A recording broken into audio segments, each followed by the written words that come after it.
All right, guys, so welcome back to the channel. This is Matt Garland, NMLS number 58700, better known as MG the Mortgage Guy. Look, man, we got a great episode today. I got some friends of mine in the building with me, but first, you already know the rules, man. Like, comment, share, subscribe. Most importantly, hit that bell for notifications.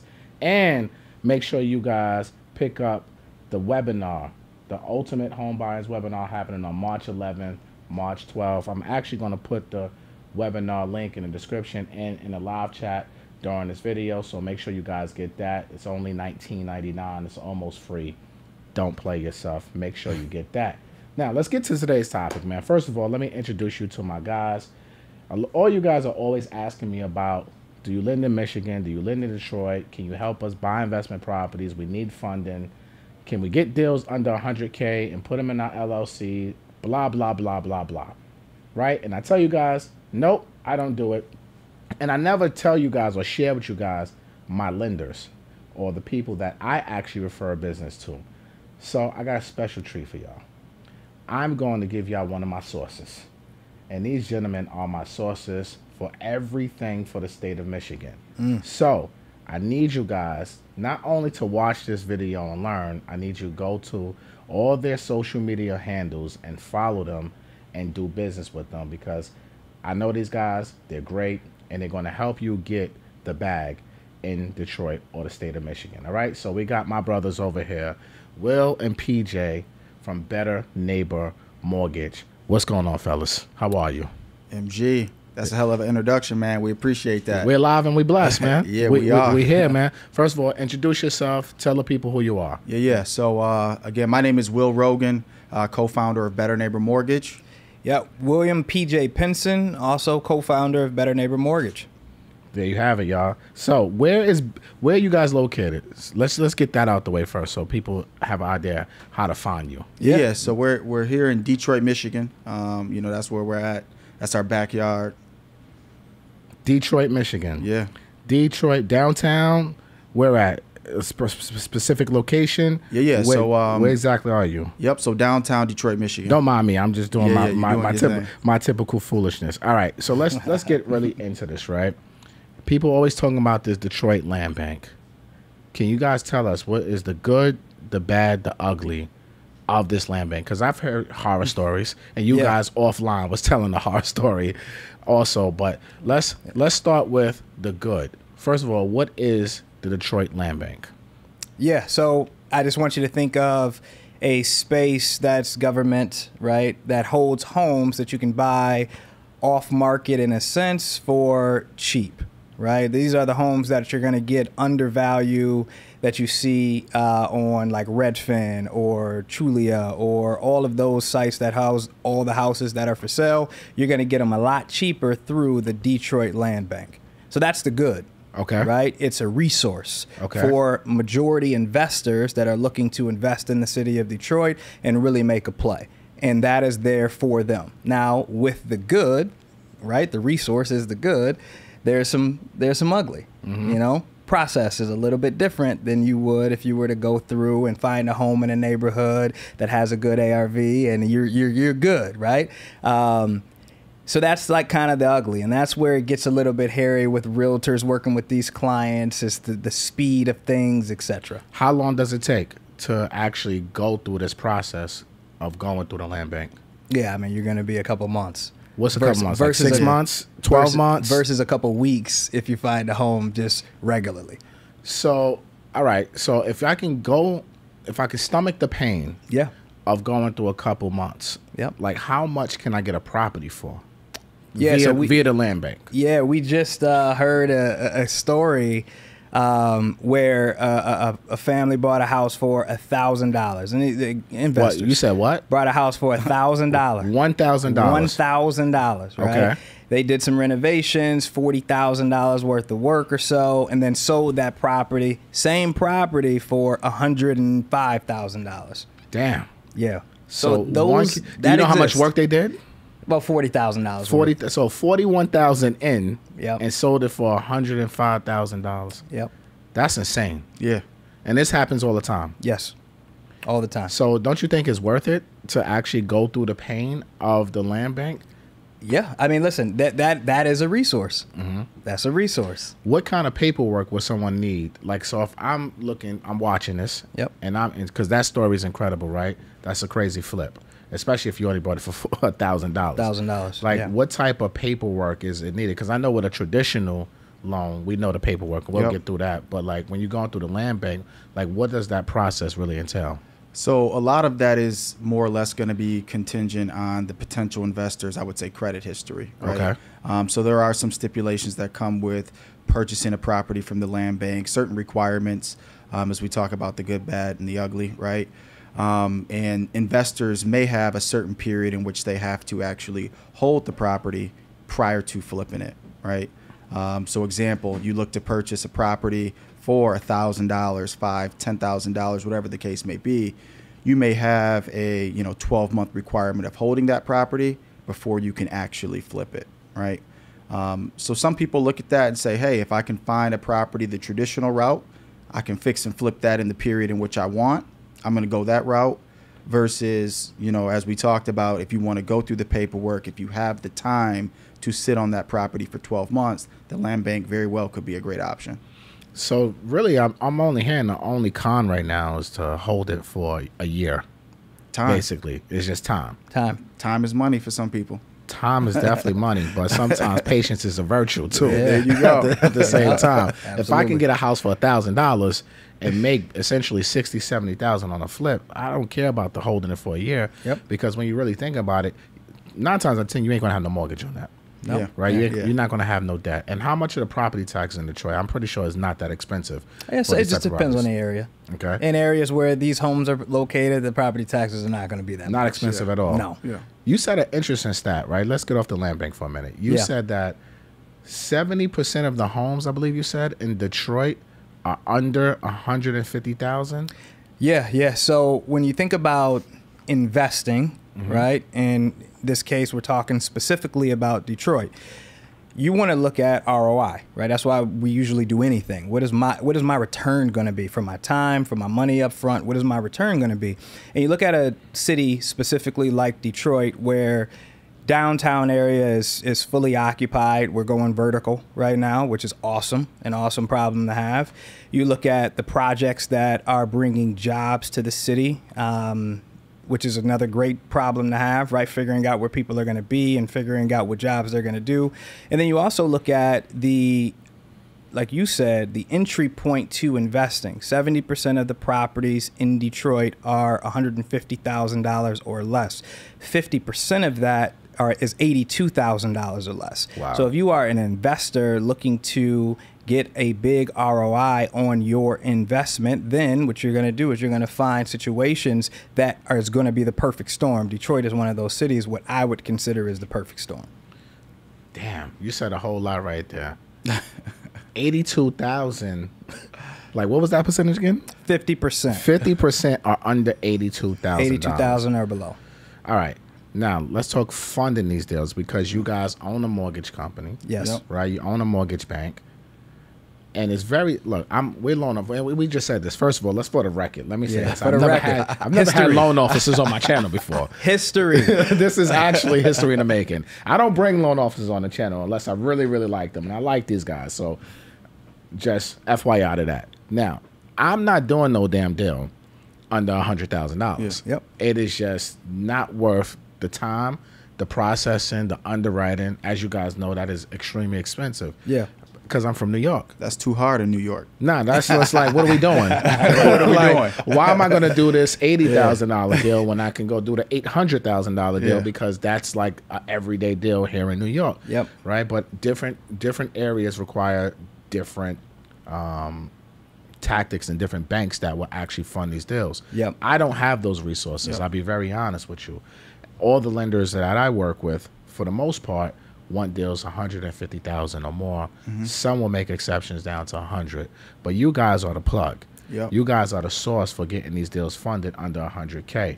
Now let's speak from a conventional standpoint. We already know, like Fannie Freddie deals, that's when you're putting it into your personal name. Yep. And those deals, I believe Fannie and Freddie will go down to 50, but then you run into high cost issues. High cost issues, And that becomes a problem. We'll discuss high cost issues at another time, not for this conversation.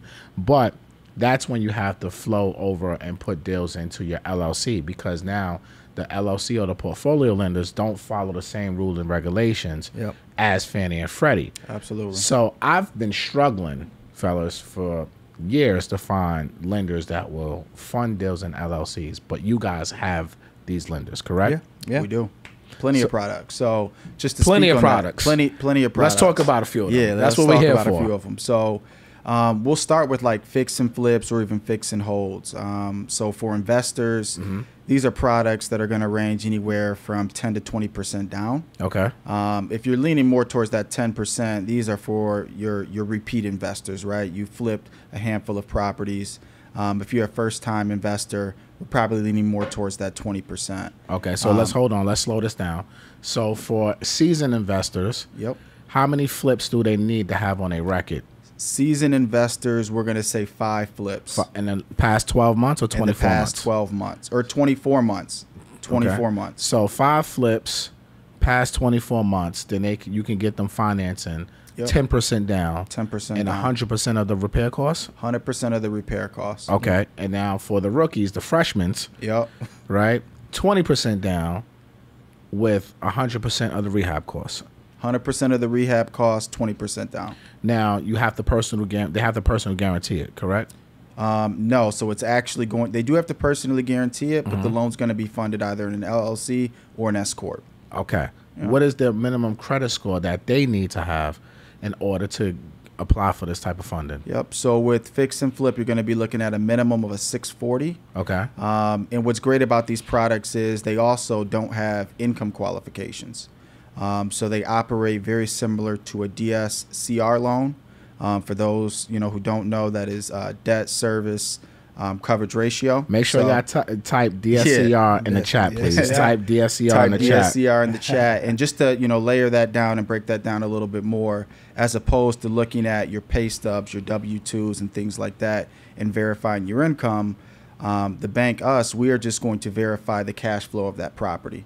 So what is the overall expense that is associated with the home, which would include things like your taxes and your insurance alongside the mortgage, in comparison to the average rental rate, and which is determined at the time of appraisal.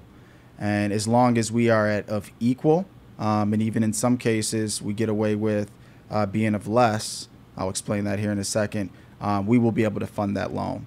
So, for example, just breaking that down, you have a property, you have a mortgage at $1,000. If we can determine that the average rental rate in that area is serviced at $1,000, we will fund that loan. So y'all doing a one-on-one? One of one, Oh, so y'all not even going up to 1.2? No, we're not even going up to 1.2. Damn. So as long as, so we talking mortgage jargon here. I forgot. Sorry, y'all. So basically, what he said is, if the mortgage payment is $1,000 and the rental income is $1,000, they will fund the deal. Correct. They don't need to make no profit, no cash flow on top of it. You can still get them funded. We can still get them funding. Yeah. Awesome. I like that. I gotta add to that. I got one more. So in that same product, in that same portfolio, in a scenario where maybe we order the appraisal, the average rental rate comes back less than what the actual mortgage payment is, we can go down to a 0.8 ratio. Which does require a little bit more skin in the game for the investor. Generally, the loan level adjustment for that is they want to increase the down payment to 30%. Okay. So if there's willingness to put down more, because we don't have the average rental rate, we can still fund that loan. All right, I'm gonna be honest with you. That makes me nervous as an investor, right? For me, that means I'm making no money on the deal. So it has to be a situation that this deal will make sense for me to even purchase it with really making no cash flow at the current rental markets. It has to be some sort of equity play, or some sort of rental appreciation based off of whatever work I'm going to do to the house, et cetera, et cetera. It's maybe underperforming right now on paper, but after I do my value adds, then this could be you know, a home run type of deal. But Absolutely. the great thing about it is that you guys have the outlet to still get a deal funded like that today. Absolutely. So the investor can project for their future. That is correct. I like that. I like that. So, all right, now from your underwriting process, how long? Now, speak to me as I'm a brand new investor, guys. I don't have no investment properties. I have no knowledge of this business. How long? I'm based in New York. I got New York money, but that New York money won't get me nothing here. New right? York money. I may got myself 50,000, 60,000, 70,000, but that don't do nothing for me here because I can't still buy $1 million duplex Yep. here in New York with that type of money. I still need a little bit more, Yep. right? If I do, I'm going to be house rich and cash poor. Yep. Now I want to come to you guys. I want to get the funding. Like, what are the steps? Like, walk me through this. How would you walk me through this process of buying my first investment property? Yeah. You want to take that one? Well, I think that it starts with, you know, obviously we provide funding, right? That is what we are good at, and that's our wheelhouse, and that's what we're going to stay, you know, consistent with. But when you're looking to be an investor, it's not just about finding the perfect property by yourself. It's not just about doing all of the research in these other areas that you're not familiar with by yourself. It's really doing the research on the people that are making plays in the cities that you're looking to invest in. So the first thing that I would do if I was a new investor is that I would pull on my resources, people I know that's doing really well in the city, get with them and really find out what's going on before I put my money up anywhere. Correct. So that's the first thing that I Build would your do. team. Build your team. The second thing that I would do is your team is going to now figure out all of these price points, all of these return on your investment, all of the rental rehab, the renovations that are necessary to get things done, the timeline that it will take. Once your team finds out that, you, MG, say, yes, I like that. That's an investment worth investing in. Then you come to us, the bank, and say, here is what it looks like. Here's the timeline. Here's how much we think we're going to need. Here's how much money we have up front. And then we'll figure out the financing from there. But the most important thing is figuring out your team if you're looking to invest in cities that you are not in. And if you don't do that, you are at liberty of losing a lot of money. 1,000% agree. Typically, how long is this underwriting process? Is this a quick process? Can we get this deal closed in 2 weeks, 3 weeks? Does it take 6 weeks? How long does it take to get these deals funded? Yeah, so I would say generally, you know, the expectation that we set is a 30-day funding. Traditional financing options, I mean, we're closing on average in 16 days. Nice. So anywhere between, I would And say, that's 3 for to 4 your weeks. your traditional first-time FHA, home buyers, conventional VA, conventional VA, all that good stuff. We'll say even VA. Even you know VA. how VA is. So Yeah. even VA. VA is You kind of know? like hit or miss. Yeah. You know, so y'all closing all the traditional home buyer traditional deals 16 days. Investment deals 30 days is the 30 kind days. of the buffer that you guys Yep. want to have. Absolutely. Interest rate wise, you know, we're in a higher interest rate market right now for these products, especially with the loan amounts under 100K. Yep. What kind of rates are we looking at, and what kind of points and fees are we looking at with this too? Yeah, so I would say generally for investor products, these are always going to be maybe 1.5% above whatever traditional financing is. So in today's market, I'm going to say in the mid 7s to low 8s.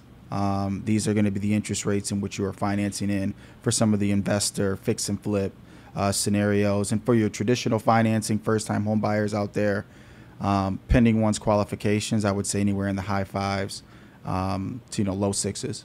And listen, I wouldn't be, if I'm an investor, then I wouldn't be surprised at seeing an interest rate in the 10%. Like that's a normal thing for as risky as a product as some of these fix and flips, especially if you don't have the history of doing this. Like you got somebody funding these deals, putting money up on these deals, then yes, you should expect to have a higher interest rate. Especially in return, under 100K. Especially under 100K. Yeah. And I also will go back to what you were saying about the amount of investments that need to happen in order for us to fund these deals in the city of Detroit specifically. That may not be a thing for New York. That may not be a thing for other states out there. But Detroit, obviously, is a lot of vacant homes. It's a lot of people that start projects, unfortunately, and then walk away from those projects. And funding banks understand that. So the guidelines will be a little bit harder in order to get this funding, but when you do, the payoff is great. The payoff is great. The returns are there. Yeah. The returns are there. Who cares about the rate at that point? The rate is irrelevant at the end of the day. I don't want you calling me like, let me get that 5% investment property. It's not going to happen. Double it up and let's talk. It's not happening. How does it cash flow? What's the cash flow looking like? That's what you need to know. Well, speaking of cash flow, let's talk about... We ain't got no money, MG. Nah, you guys got the money, right? But let's talk about is Detroit or Michigan landlord friendly? Absolutely. Like how, if somebody's not paying, because I've heard some horror stories from some friends who own property in Detroit. Yeah. Detroit tenants are different from the stories that I have been privileged to hear. How long does it take to evict someone in Detroit? I'm not going to sit here and say I know that specifically, right? I don't know if you know or had that situation or heard anybody talking about it, but I will add something about this here in a second. No, I don't have a specific, time frame on the eviction process. Here's what I'll add, right? Sorry, we don't know that answer specifically. But what I will say is if you are a home buyer or potential home buyer and you've been putting this off, so you've been renting for a long time, you rent, and you let these years and years go by. We talked about how the city of Detroit is a hot spot for investors right now. Those investors are buying the houses that you are living in currently because they have the knowledge, they have the understanding, they have the know-how, and they have the want to get into the real estate game and understand how that impacts them and their family long term. The longer we keep sitting on our hands, the people in the city of Detroit, the people that are renting these properties, the longer we keep sitting on our hands, the longer we are going to rent, waste money, and then ultimately be kicked out of the properties that we are currently in if we don't get the first opportunity to buy those properties. You have to be ready. And if you're not ready, again, you're going to lose money. If you're not ready, you're going to be displaced in regards to your home. And that's important to understand because a lot of times we think as lifelong renters that there's always going to be a place to rent. There may be always a place to rent, but can you afford that place to rent when these rental rates keep going up? We keep hearing this interest rate talk, and the higher the interest rates go, what do you think is going to happen to rent, MG? Going up right over. It's going to go up too because the demand is so heavy now for rent. People got wait lists and they're not playing. So you talked about, getting pushed out of your house or not foreclosing, being evicted. I don't know the timeline, but I have talked to 4 or 5 people last week that are in that situation where they got new landlords and the new landlords is coming in rewriting things. And now rent's going up $300-400 and you can't pay that $300-400. So now you're fighting with the courts. And that's a problem to be in when you got kids looking at you for security and safety. Powerful. I agree with that. Get off the bench, basically. Yeah, get in the game. Get off the bench and get in the game. Get in the game because folks like Dan Gilbert, they out there buying up all of Detroit. Yeah. Fixing and renovating all of Detroit, and all of his billionaire friends are probably following suit.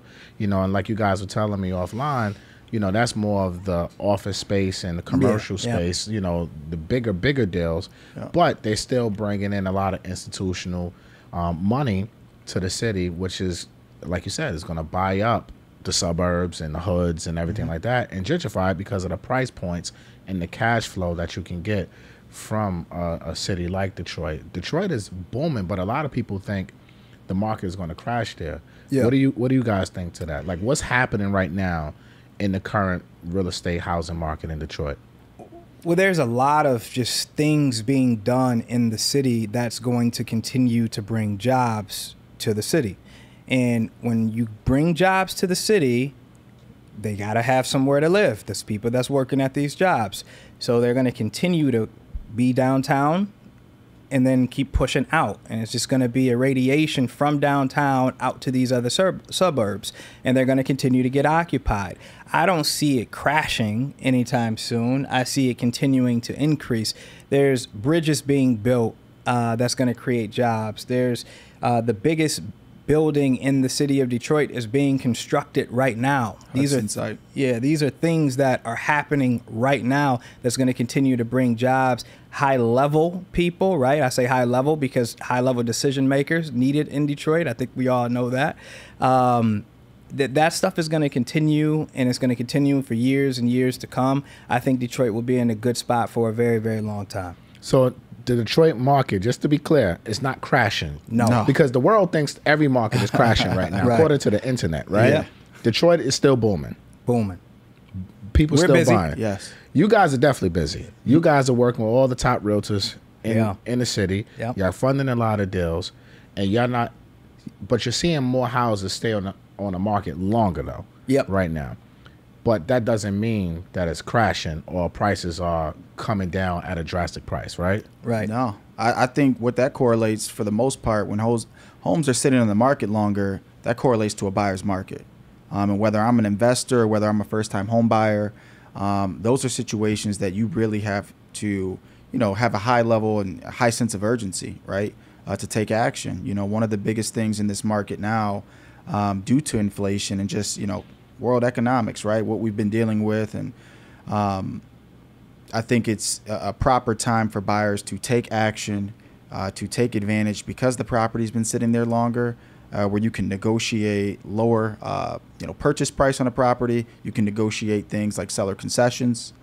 For those who don't know, seller concessions are essentially credits in which a seller will provide in covering some of your closing costs towards a home purchase. So being able to take advantage of those things like that, seller concessions, only happen in a buyer's market, right? When rates are extremely low, when homes are selling like that, off the shelf, it's very hard to get those type of deals when you're looking to be an investor or, for occupancy purposes. So now is the time to buy. So Ashley Denise in the comments says she's from Detroit, born and raised. What up, though? What up, though? And she said the affordability of homes is the problem. A lot of people are getting priced out of market. What are you guys' thoughts on that? Agreed. When rates continue to go up, then less and less people are going to be able to buy those properties. And it's important to be ready when rates come down, if that's what you're waiting on, or to talk to someone like me, someone like MG, someone like Will, to figure out if that is really the case, or is it just headlines that you read all the time? Because them headlines, it'll scare you, and it'll have you frozen, and it'll have you missing opportunities if you believe everything that you read. Prices have went up over the last few years. If you are a homeowner, you love that. If you are trying to get in the game, you don't love that, but it's worth it to get in the game because you can get on that ride and Absolutely. that ride up, right? So, yeah, I agree that affordability is a problem. That's why there's wait lists to rent right now, to our point earlier. But if you can figure out a way to get in the game, you will be just fine. And I want to piggyback that. So, Ashley, what up, though?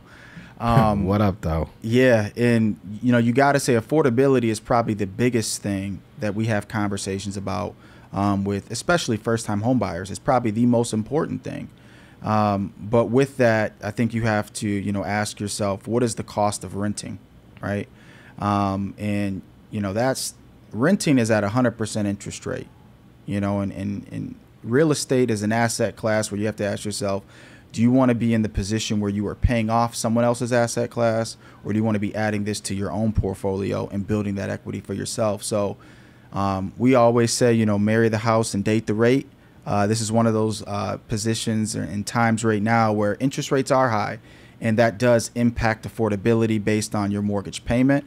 But getting in the game now and, being in a position where when rates do come down, you can always refinance your home. And bring that affordability closer and back in your favor. So if affordability is a problem, how's the multifamily market out there for people who are looking to occupy these properties, right? Because investors, we're not really thinking about affordability. That's Right. really more so for a primary residence. Yeah. Right? So how's the multifamily market out there for folks who want a house hack? Shameless plug. Go to mgbookstore.com. Yeah, go to mgbookstore.com. I'll let you answer that. But real quick, when you think about affordability, what are you measuring that with, right? Are you measuring that with payment? Because by owning a house, go payment for payment with renting right now, right? Are you looking at payment affordability, or are you looking at how much it costs to get into a house? And there's a lot of different down payment assistance programs out there that you may not know about unless you talk to a mortgage professional, which, again, sometimes is the hardest thing to do. The hardest thing to do is picking up the phone, being vulnerable about your specific situation. That is hard for a lot of people. So, Ashley, I don't know if this is, if I'm like talking to you directly right now, if you're still on, call me and let's talk it through and see if we can find something that works. All right, go ahead. Yeah. Go ahead. Let's go ahead with that. Then I'm gonna circle back to your down payment assistance programs. But let's talk about the multifamilies first. Yeah. Is house hacking a thing in Detroit, or are people looking for more single family homes? No, house hacking is a thing. You know, MG, you made that hot in Detroit. You know, we listening to you. Shout out to MG. Shout out to MG. I just talked to a 19-year-old the other day looking to buy a 4-unit. Really? Yeah. 19. Go ahead, 19. Yeah. That's dope. I love that. Absolutely. I mean, listen, and those are some of your hottest homes on the market. Those are the ones that probably don't sit there too long. So yeah, multifamily house hacking is a thing. Those homes tend to go fairly quick. I think having great relationships with real estate agents and seeing about getting those properties off market before they hit the market is key in trying to get multi-units in Detroit. But that is one way to combat affordability. You know, being able to live in one unit, rent out, you know, the second, third, or fourth unit, which will assist your affordability, and it being able to do that on the other side. And when you talk about, you know, down payment, right, and you talk about having the funds, that level of affordability, those are options through FHA where you can buy a multi-unit property with as little as 3.5% down, right? Or even for the veterans out there, still doing 100% financing on multi-unit properties, which is phenomenal. I like that. I like that a lot. House hackonomics. Yeah. House hackonomics. Yeah, and when you're talking about, you know, 82,000, 100,000, like, now are four families or fourplexes going for this price too? Listen, the fourplex we were talking about was 260. Okay. I'm about to say they going for 100K. Come on. Like, what we doing over here? What up, though? Yeah. It was 260. Yo, Tooks, check my last post. I got them tagged. Check my last post. Yeah. So all right, Tooks is going to put their yeah. All right, whoever. Check my last post, one of y'all, and just put it in the. I tagged them on my Instagram because y'all keep asking how to find them and everything like that. And right after you check the last post, go to the bookstore. It's facts. Don't wait. Don't hesitate. Let's get down to down payment assistance programs. I'm glad you brought that up. Right. Yeah. Let's talk about this OPM, this free money. Yep. Can you tell us a few of these programs? Yeah. So Fannie and Freddie, right, came out with a down payment assistance program years and years ago, and that program initially started with what, $1,200 or $2,000 depending on where your income limit was. $2,000. They recently increased those income limits for certain areas where they want to see black people own homes. I'll repeat that. They want to see black people own homes. So for Detroit, Michigan, Wayne County, for Baltimore, and for Chicago, I believe, you can get up to $10,000 in down payment assistance on a conventional product. And that is something that Will and I have been doing for about a year now. You know, since the adjustments came out, we've been helping tons of people. And this is just conventional. So the rates are great. There is no second lien on the mortgage. It's just a grant. It's a credit to your loan to where you're walking into the closing table with your ID. And sometimes that's it. Right? Wow. Yeah, sometimes that's it. You're not wiring a check. You're not doing any of that. And it's not a non-QM loan, non-conforming loan. It's a regular loan. Right? And it's great. And it helps people. And those are the deals for us. It really makes us happy because, you know, they had some money. They may not have had it all. And then we're telling them that you don't have to use any of it because we figured out a way to get you into a home for nothing. Wow. Now you can just worry about the real stuff, the stuff you should be worried about, what furniture you're going to buy, what memories you're going to create. Like, that's the stuff you should be worried about. You shouldn't have to worry about this other stuff. Are there income restrictions for this product? Yeah. Yeah. Yes. Yeah. 72,000 or below. Yeah. And is that for like single person, or is that for a family, or like four, like it's just single person? Yes. Yeah. So if you got husband, wife, kids, your income, you can get approval to higher income. Yes.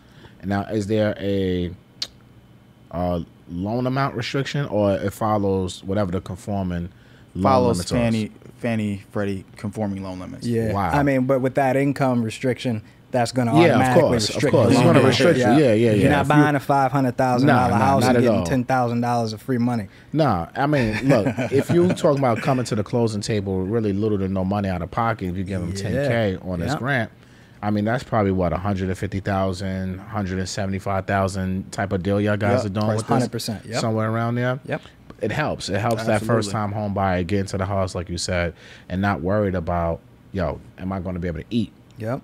After I close. So that $10,000 might not be a lot for some people. Yeah. Yep. But it's a lot for a lot of people. So I like that program. Are there any other programs we should be aware of? Yeah. FHA. I don't know if you want to talk about that or you want me to talk about it. Yeah. I would add too, just on the topic of, the conventional loan and the down payment assistance. And he was talking about Fannie Mae and Freddie Mac. I would just add, they've came through like Robinhood, to kick off 2023. There's been a lot of exciting stuff for home buyers that is well within their favor when you talk about loan level adjustments. Yeah. And I'm going to dumb that down just a little bit. If you're not familiar with what loan level adjustments are, these are essentially, pricing, things that determine one's price point to obtain a particular rate. So those who may have, let's just say, a higher credit score, doing larger down payments, generally in the past, they've been more incentivized to get, let's say, a better interest rate, right? If you're doing 20% down, you got an 800 credit score. Kicking off the year here in 2023, Fannie and Freddie have really put emphasis on helping, quote unquote, the underserved, right? So I'm calling them Robinhood in this case, but there are certain buckets out there right now when obtaining a mortgage where the person who maybe has a 620, 640 credit score, maybe you're only looking to do 3.5% down, you actually may get a better interest rate than the person who has 780 credit and doing 20% down. So when we talk about, getting in the game and why now is a great time to buy, those are just some additional incentives alongside things like down payment assistance that make it, more of a benefit to the home buyers today. I love it. Love it. Yeah. Look, man, y'all need to drop some gems in the comment. Make sure y'all like this video too, man. It's not enough likes up here. I don't appreciate this right now, right? It's a lot of y'all in here. Make sure y'all like this video. Drop some gems, man, because my brothers are really giving a lot of information right here. Now, these programs work with multifamilies as well, or just single families? 1 or 2 units. 1 or 2 units. Yeah, no they don't 3 or go 4s. over the 3 to 4. All right, so you can do a one family, you can do a duplex with it. Yeah. I want to talk about the ugly real quick, right? Because, I was on tour with DJ Envy. Shout out to Envy, and he's owned property in Detroit, and he's always tell us the story about like the contractor and people stealing like copper and stuff like that. And he was saying that like, Detroit has chop houses for people who steal copper and they go sell them like they do like cars, right? Is this accurate right here? What's going on in Detroit? Yeah, they'll take your AC, they'll take your hot water heater. It's funny, we laugh about it, but I think, at this point, investors and those that have maybe been exposed to this or are aware of this, they really know the trick is to install some of those things prior to closing, right? So the trick, not to scare anybody out of investing in Detroit, but it's a real thing. So to protect your assets within that home, hot water heater, air conditioner, furnace, those things, generally you just have them installed prior to closing, right? Really? Yeah. So Right you have before closing. Like closing's Tuesday, you install it on Monday? We install them joints on Monday. Really? Yeah. Damn. I mean, listen, it's not. That's not. I mean, maybe a handful of times, right? There was just that situation, a situation where, we close on a loan, buyer's not moving in, probably a couple weeks, 3 weeks, and when he got there, front door was missing, back door was missing. They took his doors? Yeah, they took the doors. But again, that's two different deals out of hundreds, that we do. But those stories are always like, hold on, what? That's crazy. Detroit, what up, though? What up, though? Like, really, what up, though? Like, how you taking somebody's doors? Why? That's crazy. But it happens. It happens. Think about how big Detroit is, too. Like, that's something that we never talk about, like how big Detroit is. So there's a lot of room for error. Damn, yo, that is crazy. Somebody in the comments like, yep, unfortunately, that is true. I mean, look, that happens. You're going to have people breaking the houses all over America. Yeah. You know, so we're not saying this to deter people, but it's good for you to know, like, especially from an investing standpoint. Absolutely. What you're getting yourself into. No matter if it's Detroit or other cities. It doesn't matter. It doesn't matter. Anywhere. Anybody can get it anywhere. Yep. There's always goons. But we talking about Detroit right now. But we talking about Detroit, though, right? What up, though? All right. So you guys, and if you got any questions in the comments, man, type the questions in the comments, and I'll answer a few of them because we're running up on time. This is not gonna be one of those 2-hour lives today. And shout out to What the F Studios, right? Yeah, shout out to Weezy. Beautiful. You know, always A1 treatment. So if you ever in New York, you need to film, hit up What the F Studios because we love it here. This is legendary. I feel like we in Madison Square. Yeah, this is this is they got A1 staff. Everyone here is like A1. So you guys, again, What the F Studios. Make sure y'all tap in. So I want to talk about you guys' story, right? Because what I like about you guys is that, first of all, you own a bank, right? You're not just regular loan officers. You're actually bank owners. Yeah. Like, can you tell us your journey? Because I have a lot of real estate professionals that follow me, and I want this to inspire them too to kind of follow in you guys' footsteps. So tell them like your background of how you guys met and everything like that, and you worked previously, and then how you guys actually started this bank. Yeah, I mean, listen, we've known each other forever, you know, and I think when you go into business with someone else and it's not like a solo thing, not having to look over your shoulder is very important. And that's the dynamic that we have, you know, at the top of the bank, in a sense. I've been in this side, so the lending side, for 10 years. Will have been on the lending side for 9 years at the previous company that we were at.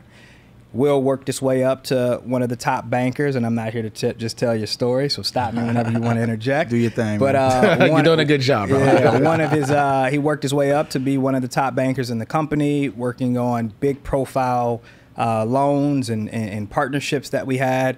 And I worked my way up to be a vice president of purchase in the company that I was at. And then as you're in these meetings and you're the only one that look like us in these meetings, and you're talking about how can you capture more of the African American dollar in these meetings, and you go out to, you know, you send me out to talk at these HBCUs and Inspire, and then you come back and I'm still just running my team, and you know, it's not my name on the building, so how much impact can I really have? You know, that starts to eat at your skin when you have a bigger mission in life. And one day we said we can do this ourselves. You know, we can do this ourselves, because the ultimate goal is to have people looking at a bank and feeling like they're looking in the mirror. And that hasn't happened in a very, very long time, if ever, in the city of Detroit specifically. So if I'm going to the bank and I'm talking to people and conversing with people that look like me, I'm going to feel a lot more comfortable. And representation is one of the biggest things that's lacking in our area and our field and the things that we're good at, right, which is mortgages. Representation is almost non-existent. So without representation, you really start to see no growth. And we understand that growth is that pathway to representation is that pathway to growth. So we made this decision, and we love it. We love it, man. Haven't looked back since. And you know, just adding to that, I think, you know, we have conversations. You know, this is my best friend. This is my brother, right? And you know, starting this company with him, we have conversations when we talk about, you know, building generational wealth. You know, he has 3 sons. I have 1 daughter. And, you know, being able to pass things to them. And home ownership is always one of those things, right? We believe that is a very pivotal piece to building generational wealth, right? Home ownership. And, you know, taking it a step further to say, you know, equity and ownership in general, right? So, you know, looking at, you know, a big corporate company in which we had worked for before, seeing how they prospect and plan to go after, you know, minority spending power, as PJ had, you know, mentioned, and saying, hey, you know, let's not champion and do this at scale for someone else who we know doesn't look like us at the top of this company, but let's do it for ourselves. And let's establish equity and ownership And let's use that to also inspire those behind us to really say, beyond just home equity, right, and ownership, we can do this in every facet, right? When you talk about owning your own, and now having something that we can pass to our own children. So that was a lot of the inspiration behind starting this company, bringing representation to this space. And again, you know, it's been an exciting journey, and you know, we're excited about what's to come. You said generational wealth, and I know we're running up on time, so I'll be quick.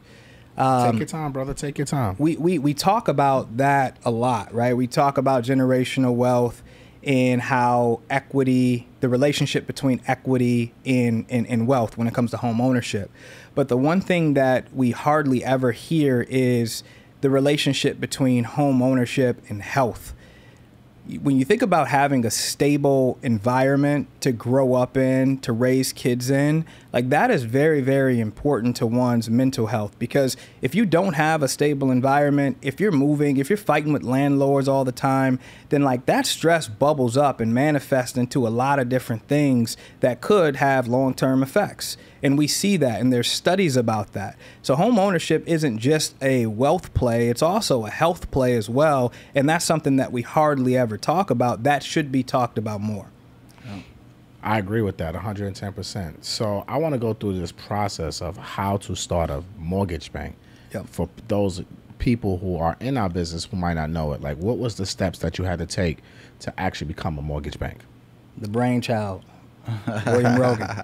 Yeah, so it time, money, and I will say having 9 and 10 years of experience in being employed, right, by a mortgage lender gives us some basic knowledge of the industry itself and what it takes to actually originate and close loans. So having that basis, from our prior careers did help, but there's the whole process of licensing and compliance, surety bonds, net worth, criminal background checks, all of that stuff, because you have to understand when you're lending money like this, most people will not transact for anything larger than a mortgage, right? What are you going to buy that's larger than a mortgage? And when you're on this side of that transaction, when you're lending that money, you're dealing with people's proprietary information. Date of births, socials, right? Credit reports, right? All of that stuff, pay stubs, W-2s, that's all very sensitive information. So you do have to go through the process of obtaining, the proper credentials. As we transition from mortgage broker to now being a correspondent lender, what's a correspondent lender for those who don't know? Yeah, so there are, there's levels to this, right? Yes. As we like to say. And being a broker is one thing. As a broker, in all sense, you're more of an independent contractor. You're an individual transacting real estate for a larger institution. As a correspondent lender, we are the lender. So we have our own warehouse line, in which if we were to transact a mortgage for MG, we give him a $2 million mortgage so he can buy some New York real estate. $3 million. $3 million sounds good. All right, yeah. 3 sounds good in New York. We can actually service that real estate debt. We can collect those payments at the interest rate in which we decided to lend at, and that itself is an asset in which we could choose to do, right? But we take on more risk as a correspondent lender. We are the lender. We close. Our name is on the documents. This is us. This is our brand. This is our company that we are growing. And that's the difference between a broker and a correspondent lender. So we take on more risk. It does offer us an ability to offer more savings directly to our consumers. And it's our own money that we're lending. I love it. All money in. All money in. The marathon continues. Make sure y'all drop some gems in the comments for my guys, man. And make sure you guys like this video. Yeah, I don't see enough likes. Y'all playing yourselves because they giving out a lot of information. And make sure y'all go follow them. Tanisha, she's putting everything in the chat too. So make sure you guys go ahead and follow them. and support them. Now, we got some breaking news alert. Let's talk about this, right? Because not only that, I want to introduce you guys, and again, I don't bring lenders on my channel at all. This is not what I do. Honor. I don't share my lenders with nobody. There's no reason for me to, right? But I had to because I love you guys' stories. I love what you guys are doing, and too many people keep asking me, especially the real estate community. They're always asking me to do business with them, and I'm like, look, I'm sorry, I can't do nothing for you, right? But we're doing. You guys are hosting an event, March 16th. Yes. Let's talk a little bit about this event. Big event. A lot of key, players in Detroit, real estate professionals, lenders, agents, everybody that's really making an impact. We calling on everybody. March 16th. We bringing MG to Detroit. Hold on, what'd you say? We bringing MG to Detroit. What up, though? What up, though? And we asking everybody to show up, show out. It's gonna be a good time. We're gonna be dropping hella gems. Everybody's gonna, be able to take away, hella things, from this event and what we're gonna do, and just really paint the vision of what it is to build a community of collaboration in the city of Detroit through real estate. Yeah, March 16th, OCM, One Campus Marshes. The invite will be out very, very soon. Sign up through the link so we can get an accurate count.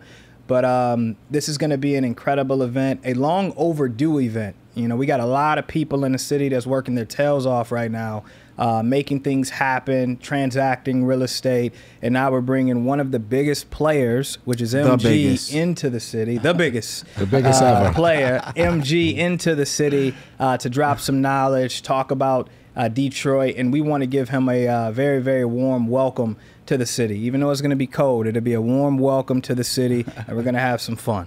Yeah, we're going to put on the Sherlins, Queens Get the Money. Yeah. You know what I mean? We're going to be out there. The Furs, the Cardis. Got to throw the buffs on. The buffs will be on in Detroit. Let's not even play with it, right? But I just put the link in the comments, and this is a free event. Free event. Yes. This is a free event. There's no charge to this. It's a brunch and learn. It's for real estate professionals, March 16th from 11 a.m. to 2 p.m. In Detroit. I will be in the building. The most beautiful spot. The spot looks great. It's crazy. On. They sent me the video of the spot, y'all. The spot looks great. They said the food's gonna be great. You know, MG got to eat, right? Took's gonna be out there filming. You get to take a picture with Tooks, y'all. So pull up. That's why they all coming. They coming for Tooks. They coming for Tooks. They're not coming for MG. They coming for Tooks. So if you are a real estate professional, make sure I just put the link in the comments. Again, this is free. There will not be online attendance for this event. This will not be live stream. It's either you're going to pull up to Detroit. The link is in the comments right now. This will not be live stream. If you're not there, you're going to miss all the information. There's going to be me and a couple other special guests that are coming through. A couple of my friends that I told them that I was coming to Detroit. They said, Matt, we're pulling up, right? And they are certified gym droppers as well. We're not even going to tell you who they are. If you come, you're just going to meet them, and they'll be there. All right? So this is a free event. Make sure you guys register. I'm putting the link in there. Register. And look, this is not like 3,000 people going to be here. This is a small, intimate gathering amongst friends. Brunch and learn. So the guys here are going to feed you. And we're going to feed your brain, too. Feed your brain and feed your belly. Right? So this is going to be incredible, man. I'm looking forward to coming to Detroit. I haven't been to Detroit in probably like 2 years or so. So I'm looking forward to Detroit. I got some good people out there. So this is gonna be great. Good time, man. Yeah, and I think you said capacity is what, like 150, something like that. That can be held there. We can get it. We can get it up there. Look, we can make room. We can make. We want to bring the whole city out. Detroit, what we doing, yo? So pull up. Get there early if you want some food, though. Oh, yeah, look, just because we want the whole city, they're not feeding the whole city. It's first come, first serve. Yeah. You know, all real estate professionals. Yeah, you should eat before you come. That's for sure. You should never go nowhere on an empty stomach. You should definitely eat before you come. But this is for real estate professionals. I want to be clear. Lenders, realtors, because we're going to be talking about Detroit, investing. I'm going to speak about how real estate professionals can create multiple streams of income and things of that nature. So if you're not in the real estate profession, this information probably won't help you. Yeah. I just want to be clear about that. But this is for the real estate professionals, lenders, realtors, you know, anybody else who's Title in companies. title companies, inspectors, Yep. you know, even if I would say if you're an investor, you can probably come. But if you're just a traditional home buyer, Yeah. this event probably is not going to be for you. Go get the Ultimate Home Buyers webinar. That is for you. Yeah. But I want you guys to make sure you pull up. We put the link in the description. All right. Tell people how to find you guys. Let's talk about that. How do they find you? What's your social media handles? Yeah. What's all of this information? Company social media handle is better.neighbor. Better.neighbor on Instagram. My personal social media handle is William Pinson Jr. PINSONJR. And my personal IG handle is William Rogan, ROGAN, followed by 3 I's. I. I'm the third. Look, follow my guys, man. Make sure I want y'all to blow up their DMs. How can they, if they want to apply with you guys, what's the process? If they want to apply, they want a consultation, because I'm sure you guys are about to get bombarded in your DMs and everything like that. Yeah, so, you're not gonna like this, MJ. Okay, I'm straight up. You hit my line. Oh, no, chill, bro. You text Yo, my phone. What are you doing to I yourself, know you're not bro? gonna like this. Don't MJ. do it, bro. Do you want Text my 1,800 phone. missed text messages Let's right go. now? I'll get thrown, baby. Let's get it. No, you can visit our website, betterneighbor.com. Yeah. You can pre-fill out a mini application and allow for us to reach back out to you. But also, again, don't hesitate. We're very personable people. Detroit, again, you know, that's our city. That's our home. So hit us up. Our phone numbers, you can hit us up on Instagram. We're very in tune with social media. So you can hit our lines. Sure y'all want to give them your phone number? Or slide in the DMs. It's on social media. I'm gonna put yours on there too, MG. Oh, man. Tooks, delete this.